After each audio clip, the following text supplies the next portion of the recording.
Dear viewers, हमारे दृष्टि PCS channel पर अब से हर रोज शाम 6 बजे राज्य विशेष करंट अफेयर्स देखना न भूलें। धन्यवाद।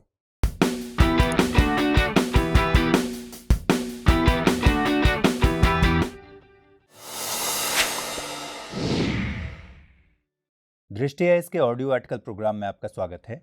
आज का हमारा आर्टिकल द इंडियन एक्सप्रेस में छपे लेखों what is AFSPA and why are states in north east against it और why Nagaland killings have rekindled debate on AFSPA के सम्मिलित सारांश पर आधारित है। इसमें टीम दृष्टि के इनपुट्स भी शामिल हैं।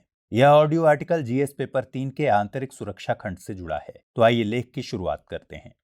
हमारे वीडियो अंग्रेजी में देखने के लिए फॉलो करें हमारा ही दूसरा यूट्यूब चैनल दृष्टि आईएएस इंग्लिश। पूर्वोत्तर भारत का नागालैंड राज्य इस वक्त बेहद तनाव के दौर से गुजर रहा है। हाल ही में सेना के जवानों द्वारा किए गए एक ऑपरेशन के दौरान कई सिविलियंस की मौत के बाद यहां तनाव फैल गया है। इस घटना से एक तरफ जहां नागा विद्रोही संगठनों के साथ सरकार की चल रही वार्ता और ज्यादा संकट में आ गई है, तो दूसरी तरफ राज्य के मुख्यमंत्री समेत तमाम संगठनों ने आफ्सपा हटाने की मांग एक बार फिर तेज कर दी है। हालिया मामले से जुड़े कई ऐसे सवाल हैं जो यूपीएससी की परीक्षा के लिए महत्वपूर्ण हैं। मसलन हमेशा सुर्खियों में रहने वाले नागालैंड संकट का बैकग्राउंड क्या है? सरकार और नागा विद्रोही संगठनों के बीच बातचीत एक मुकम्मल फैसले तक क्यों नहीं पहुंच पा रही है? इसमें कहां पेच फंसा है? ग्रेटर नागालैंड या नागालिम की मांग का मतलब क्या है? नागालैंड में सरकार को आफ्सपा क्यों लागू करना पड़ा था? साथ ही आफ्सपा को लेकर इतना हो हल्ला क्यों मचा रहता है? लेकिन इन सब पहलुओं को समझने से पहले आइए एक बार हालिया घटना को सरसरी निगाह से देख लेते हैं। दरअसल पिछले हफ्ते नागालैंड के मोन जिले में सेना ने विद्रोहियों के खिलाफ एक ऑपरेशन लॉन्च किया था। इस दौरान सेना द्वारा की गई गोलीबारी ने पिकअप वैन में सवार 6 सिविलियन लोगों की जान ले ली। सेना ने सफाई देते हुए कहा कि इस पिकअप वैन को रुकने के लिए सिग्नल दिया गया था, लेकिन वैन नहीं रुकी और जवानों ने संदिग्ध होने की गलतफहमी में फायरिंग की, लिहाजा 6 सिविलियंस की मौत हो गई। इसके बाद आसपास के गांव वालों ने आक्रामक रवैया अपनाते हुए जवानों को घेर लिया, आर्मी की गाड़ियों में आग लगा दी और इस दौरान एक बार फिर सेना द्वारा गोलीबारी की नौबत आ गई। नतीजतन 8 और लोगों को जान गंवानी पड़ी। इस मामले ने तुरंत तूल पकड़ा और नागालैंड समेत पूर्वोत्तर के कई हिस्सों में विरोध प्रदर्शन होने लगे। कई जगह हिंसा भड़कने की खबरें भी आईं। गृह मंत्री अमित शाह ने संसद में जवाब देते हुए कहा कि गलत पहचान की वजह से सेना से गलती हुई, लेकिन नागालैंड पुलिस ने इस मामले में जो एफआईआर दर्ज की है उसके मुताबिक सेना पर जानबूझकर सिविलियंस की हत्या करने के आरोप लगे हैं।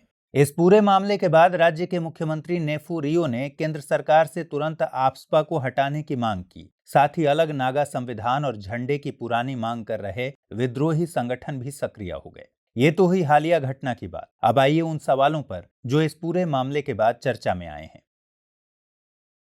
सबसे पहले समझते हैं कि नागालैंड में विद्रोही संगठनों और सरकार के बीच किस बात पर तनातनी चलती आ रही है और इस राज्य में आफ्सपा आखिर लगाया ही क्यों गया है। सबसे पहले बात नागा विद्रोह और शांति वार्ता की करते हैं। नागा विद्रोह की जड़ें दरअसल भारत में अंग्रेजों के समय से जुड़ी हैं। नागा लोग खुद को कभी भी ब्रिटिश इंडिया का हिस्सा नहीं मानते थे, लिहाजा जब भारत आजाद हुआ तो उससे ठीक एक दिन पहले 14 अगस्त 1947 को नागा नेशनल काउंसिल ने स्वतंत्र नागालैंड की घोषणा कर दी। उस वक्त एनएनसी का नेतृत्व अंगामी जापू फिजो कर रहे थे। फिजो ने 1952 में अंडरग्राउंड नागा फेडरल गवर्नमेंट और नागा फेडरल आर्मी की स्थापना की। 1952 में देश आजाद हो चुका था, लिहाजा सरकार ने इस विद्रोह को देश की अखंडता पर खतरा मानते हुए इसे कुचलने के लिए नागालैंड में सेना की तैनाती कर दी। 1963 में नागालैंड को राज्य का दर्जा दिया गया था, लेकिन इस इलाके में 1958 में ही उपद्रव की वजह से आफ्सपा लागू किया गया था। आफ्सपा की चर्चा हम विस्तार से करेंगे, लेकिन यहाँ सिर्फ इतना जानिए कि आफ्सपा का पूरा नाम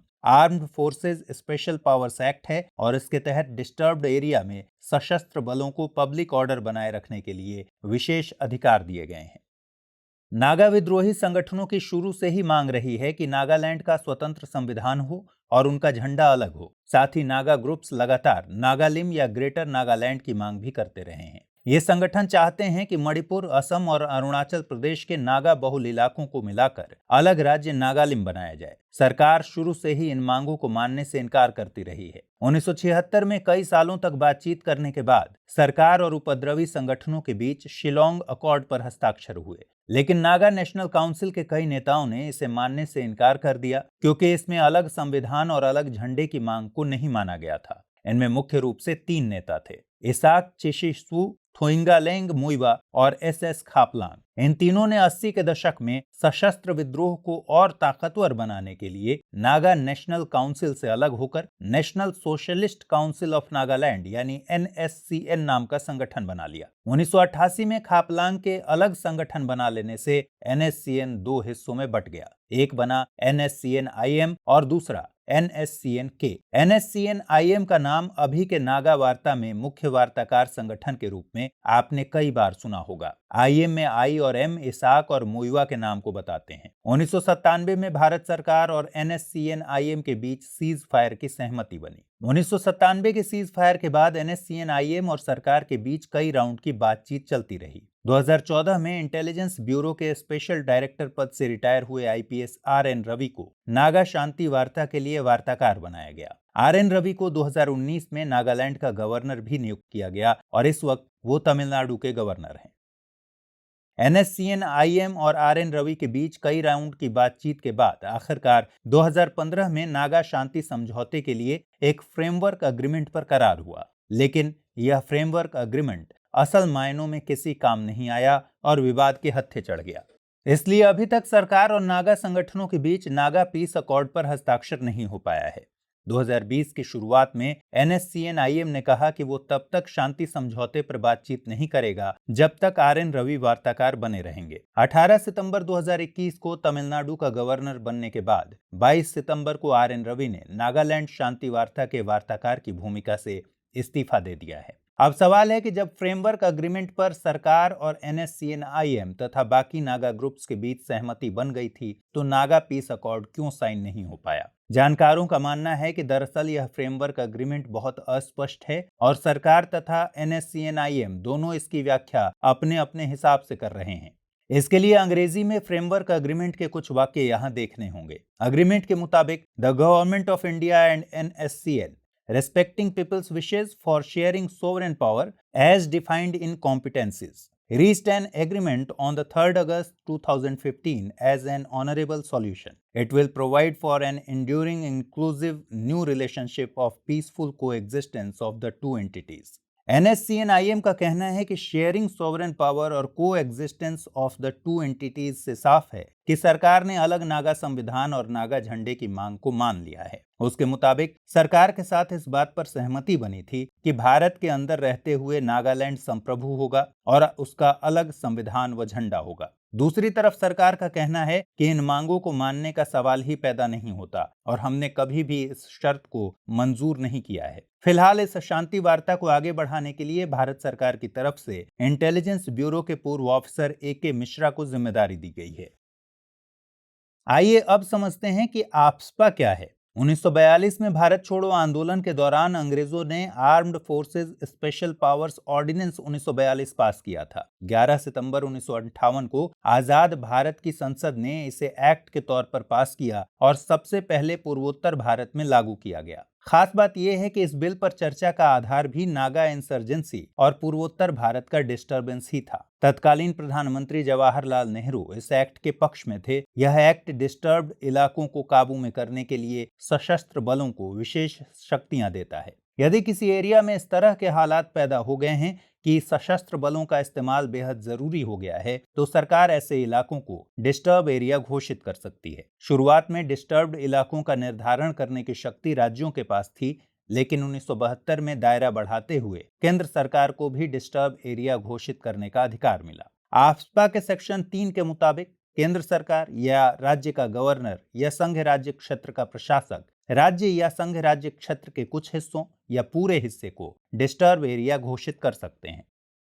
आज की तारीख में जम्मू कश्मीर, नागालैंड, असम, इम्फाल के 7 विधानसभा क्षेत्रों को छोड़कर मणिपुर और अरुणाचल प्रदेश के कुछ हिस्सों में आफ्सपा लागू है। 2015 में त्रिपुरा और 2018 में मेघालय से आफ्सपा हटा लिया गया था, जबकि अरुणाचल में इस कानून का उपयोग सीमित किया गया था। अब सवाल है कि आफ्सपा पर इतना हो हल्ला क्यों मचा है। इस एक्ट के तहत सशस्त्र बलों को यह शक्ति दी गई है कि वे केवल ओपिनियन या शक के आधार पर किसी को गोली मार सकते हैं, बिना वारंट किसी की गिरफ्तारी कर सकते हैं, किसी बिल्डिंग को गिरा सकते हैं और यहां तक कि किसी को जान से भी मार सकते हैं। हथियार के तौर पर इस्तेमाल की जा सकने वाली किसी भी चीज को ले जा रहे व्यक्ति को वार्निंग देकर उस पर फायरिंग की जा सकती है। 5 या उससे ज्यादा लोगों के एक साथ जमा होने पर रोक लगाई जा सकती है। बिना वारंट के किसी भी जगह प्रवेश कर वहां सर्चिंग ऑपरेशन चला सकते हैं। सशस्त्र बलों के इन एक्शंस को प्रोसिक्यूशन के दायरे से बाहर रखा गया है, मतलब इनके खिलाफ किसी तरह का मामला नहीं चलाया जा सकता। पब्लिक ऑर्डर बनाए रखने के लिए आफ्सपा की अहमियत एक तरफ है, लेकिन दूसरी तरफ इसके गलत इस्तेमाल के भी कई मामले सामने आते रहते हैं। कई मानवाधिकार संगठन इसे ड्रैकोनियन एक्ट करार देते हुए आफ्सपा खत्म करने की मांग उठाते रहे हैं। मणिपुर की आयरन लेडी इरोम शर्मिला ने 2000 से 2016 तक करीब 16 साल तक इस कानून को खत्म करने के लिए भूख हड़ताल की थी। 2004 में बनी जीवन रेड्डी कमेटी ने आफ्सपा को पूरी तरह खत्म करने की सिफारिश भी की थी, लेकिन इसे लागू नहीं किया गया।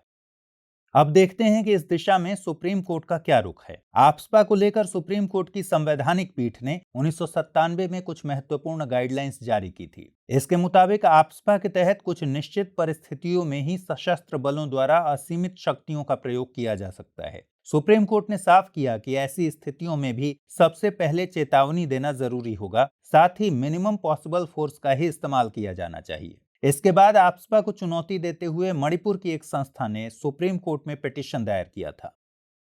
2016 में सुप्रीम कोर्ट ने 1997 की गाइडलाइंस का हवाला देते हुए कहा कि यह एक्ट एंटी इंसर्जेंसी ऑपरेशंस के दौरान आर्मी को ब्लैंकेट इम्यूनिटी नहीं देता। सुप्रीम कोर्ट ने सुरक्षा बलों को फ्री हैंड दिए जाने पर कड़ा रुख दिखाते हुए पिछले 20 सालों में मणिपुर में 1500 से ज्यादा फेक इनकाउंटर्स के आरोपों की जांच करने को कहा।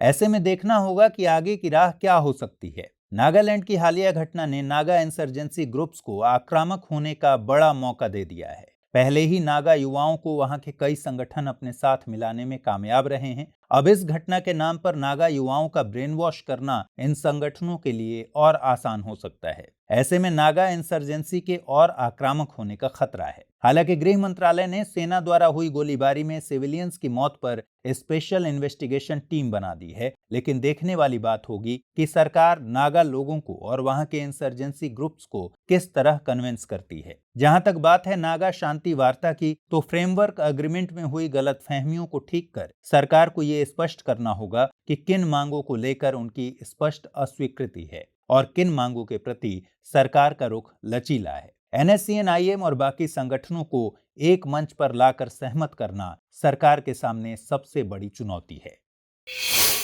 आइए अब नोट करते हैं आज का सवाल। सवाल है, नागा शांति समझौता क्या है? आफ्सपा से जुड़े विरोध और वर्तमान में उपजे संकट कैसे इसे प्रभावित कर रहे हैं? विश्लेषण कीजिए।